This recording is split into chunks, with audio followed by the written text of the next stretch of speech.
주요 이슈를 골라서 이해하기 쉽게 키워드로 풀어보는 뉴스픽 시간입니다. 보도국 박연성 기자 나와 있습니다.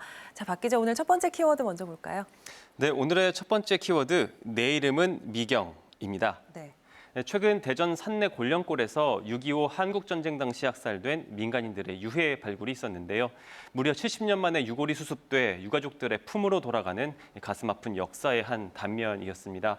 그런데 유족회 회장인 73세 전숙자 씨가 전미경으로 개명한 사연이 뒤늦게 알려지면서 세간의 주목을 받고 있습니다. 네. 이 전미경이라는 이름은 학살 피해자인 아버지 전재흥 씨가 지어주신 이름이라고 하는데 70년 만에 되찾게 된 이름, 어찌 된 일인지 알아보려고 합니다. 네, 먼저 전체적인 배경 설명이 좀 필요할 것 같아요.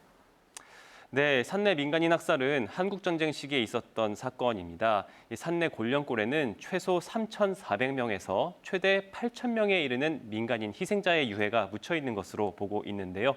이 희생자 중 상당수가 이념이 무엇인지도 제대로 모른 채 죽임을 당한 그야말로 동족상잔의 비극으로 기록된 사건입니다. 네. 전 회장의 아버지 또한 좌익으로 몰려 전 회장이 2살 때 경찰에 끌려갔습니다.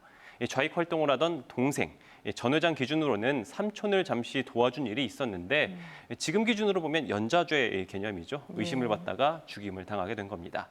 이 아버지가 돌아가시기 전 지은 이름이 바로 미경이었습니다. 아버지가 지어주신 이름이 있는데 70년 동안을 다른 이름으로 살아왔다는 거잖아요. 어떤 사연이 있는 겁니까? 네, 아버지가 돌아가시기 전 마을 이장님에게 미경이라는 이름을 등록해달라 부탁을 해놓고 앞서 말씀드린 사건으로 돌아가신 거죠.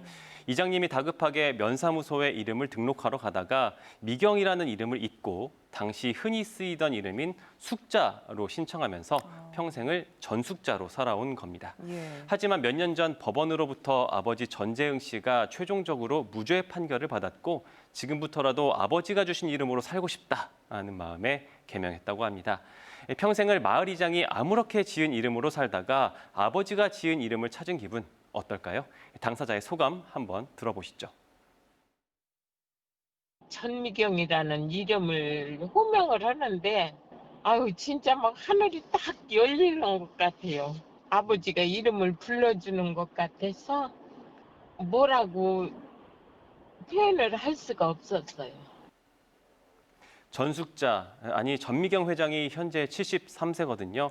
조금 늦긴 했지만 아버지가 지어주신 이름을 되찾은 만큼 산내 곤령골 민간인 학살 피해자들의 명예가 모두 회복될 때까지 오랫동안 건강하셨으면 좋겠습니다. 예, 아픈 역사 안에 또 이렇게 안타까운 사연이 들어있었네요. 네. 다음 키워드 볼까요? 네, 오늘의 두 번째 키워드, 화난 이글스입니다. 눈치채셨겠지만 프로야구 한화 이글스 얘기하는 거 맞습니다. 선수단 개편과 MLB 출신 감독 선임에 이어서 오늘 고강도 조직 개편안을 내놨는데요. 그야말로 팀을 A부터 Z까지 다 바꾼다고 볼 수 있습니다.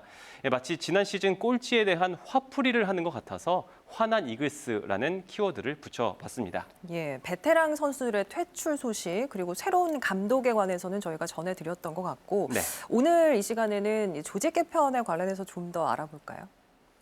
네, 선수단을 갈아엎고 감독까지 선임한 한화 이글스가 이제 프런트에 손을 댔습니다. 일단 새로 신설된 전략팀이 눈에 띕니다.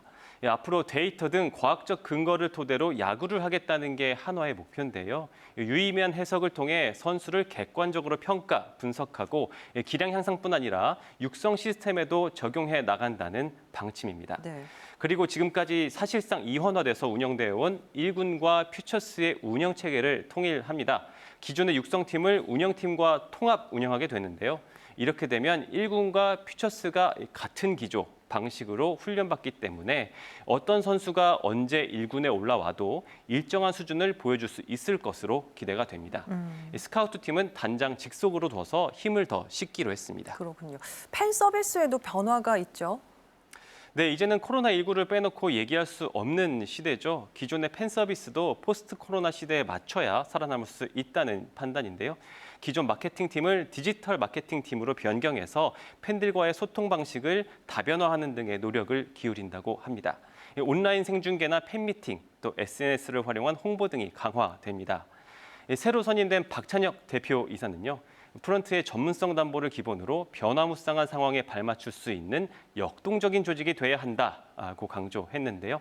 가차없는 변화를 준 만큼 내년에는 성적도 크게 올라서 어려운 시기 지역민들에게 위로가 되는 팀이 됐으면 좋겠습니다. 지금까지 뉴스픽이었습니다.